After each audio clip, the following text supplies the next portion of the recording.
జై జన్మభూమి. కోటేశ్వరరావు గారికి ధన్యవాదాలు. ఇప్పుడు తెలుగుదేశం పార్టీ పోలిట్ బ్యూరో సభ్యురాలు, హోంమంత్రి గారైనటువంటి మన తెలుగుదేశం పార్టీ శివంగి అనితి గారు వారి యొక్క అమూల్యమైన సందేశం ఇవ్వాల్సిందిగా కోరుచున్నాం.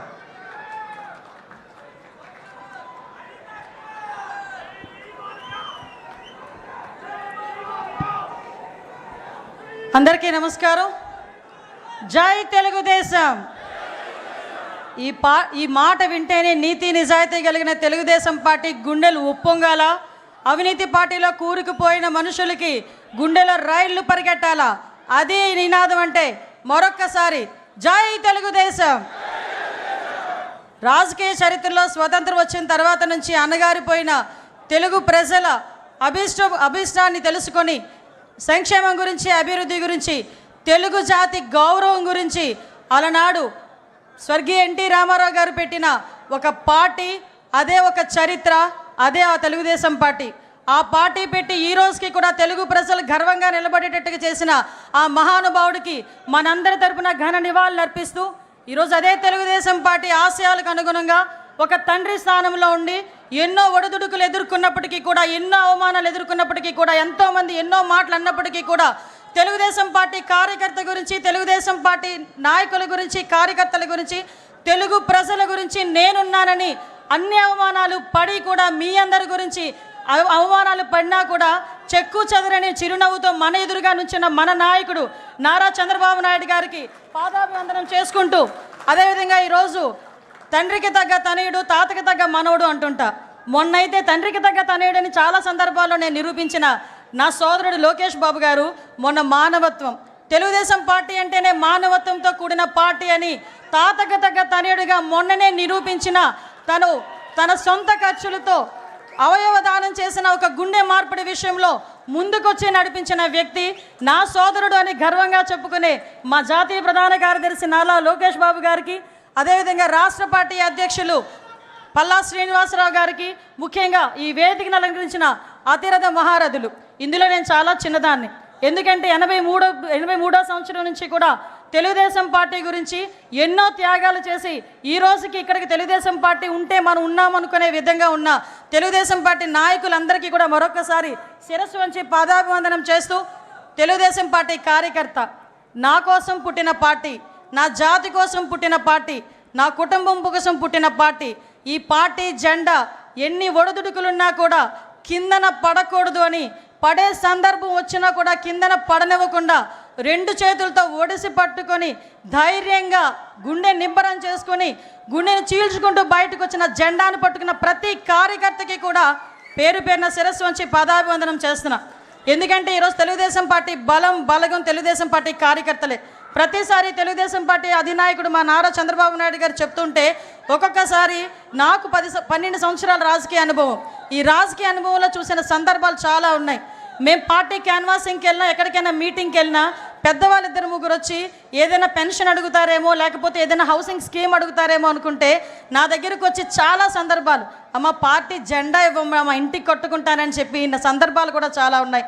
అటువంటి మహానుభావులందరూ ఉండబట్టే 43 సంవత్సరాలుగా ఎన్నో ఒడిదుడుకులు ఎదుర్కొన్నా కూడా ఈరోజు పార్టీ నిలబెట్టుకోగలుగుతున్నాం. ముఖ్యంగా తండ్రి స్థానంలో ఉన్నారని ఎందుకు మాట్లాడుతున్నానంటే గౌరవ చంద్రబాబు నాయుడు గారి గురించి. ఏదైతే పార్టీ ఈరోజు మన సిద్ధాంతం పేదరిక నిర్మూలన అని మన సిద్ధాంతం. నేను కమ్యూనిస్ట్ని కాదు, నేను సోషలిస్ట్ని కాదు, నేను హ్యుమానిస్ట్ని అని చెప్పి ఆ రోజు ఎన్టీ రామారావు గారు చెప్పిన సందర్భం నుంచి ఈ రోజుకి నేను అదే విధంగా ఉంటాను అని చెప్పి ఈరోజు నీతిగా, నిజాయితీగా తెలుగు రాష్ట్ర ప్రజలు ప్రపంచవ్యాప్తంగా గర్వపడేలా ఈరోజు ముందుకి విజనరీతో నడిపిస్తున్న నాయకుడు. ఈ సందర్భంగా మనందరికీ కూడా ఒక విషయం చెప్పాలి. 1998లోనే అమెరికాలోని ఇలినాయిస్ గవర్నర్ జిమ్ హెడ్లర్ గారు చంద్రబాబు నాయుడు గారి గౌరవార్థం సెప్టెంబర్ 24న నాయుడు డేగా ప్రకటించిన సంగతి ఇక్కడున్న చాలా మందికి తెలియకపోవచ్చు. ఈరోజు చాలా గర్వపడుతున్న అటువంటి నాయకుడు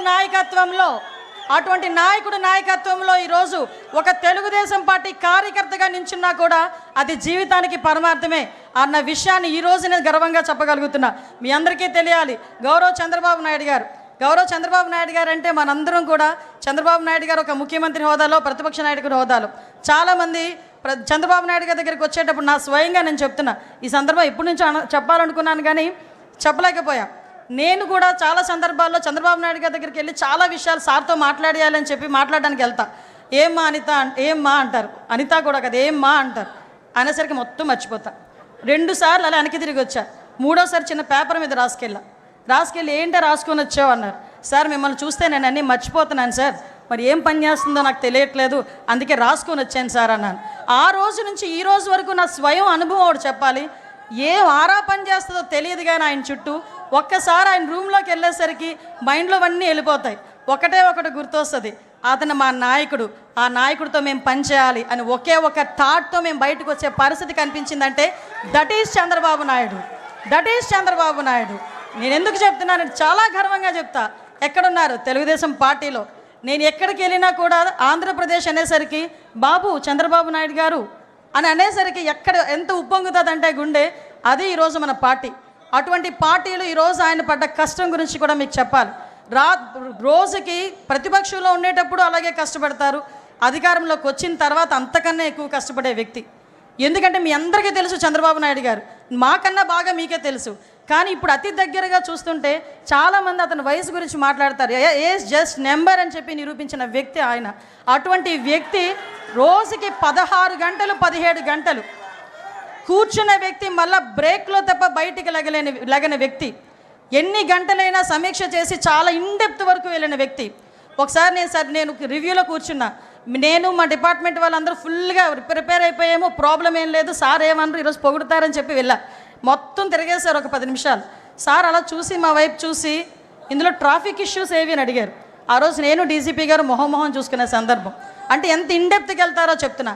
అటువంటి వ్యక్తి గురించి ఎందుకు చెప్తున్నాను అంటే, మీరందరూ 2047 గురించి మాట్లాడుతూ ఉంటే ఏంటో ఎప్పుడు 2047 ఇప్పుడు ఏంటి మనకి అనుకున్న సందర్భాలు కూడా చాలా ఉన్నాయి.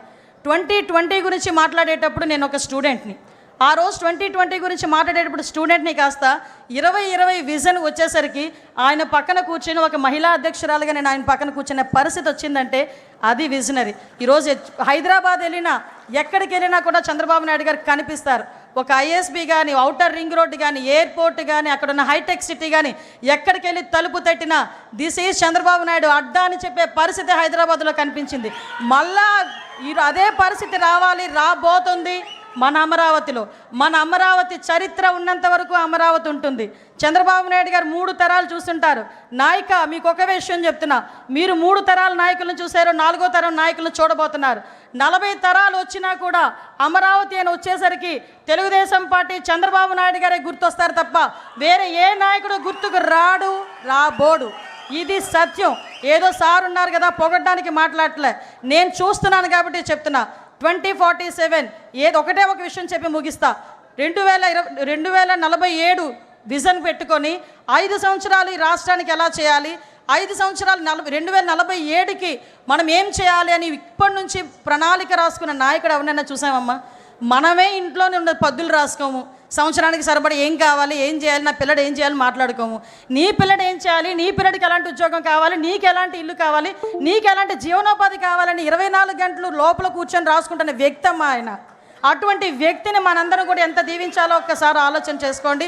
ఈ పేదరిక నిర్మూలనే ప్రధాన ధ్యేయంగా పుట్టిన తెలుగుదేశం పార్టీకి నిజంగా మణిహారం మన చంద్రబాబు నాయుడు గారు. ఎందుకు చెప్తున్నానంటే మన సీఎం గారి గురించి, ఈ రేపు 2047 ఉగాది రోజున 2047 విజన్ ప్రకారం పేదరిక నిర్మూలనే ధ్యేయంగా, తలసరి ఆదాయం పెరగటమే ధ్యేయంగా 20 లక్షల కుటుంబాలకి చేయూతగానిచ్చే విధంగా రేపు 2047 P4 విధానాన్ని ప్రవేశపెట్టడం, ఇదే ముందు రోజు మనం నిజంగా అదృష్టం అదే కలిసి వచ్చింది.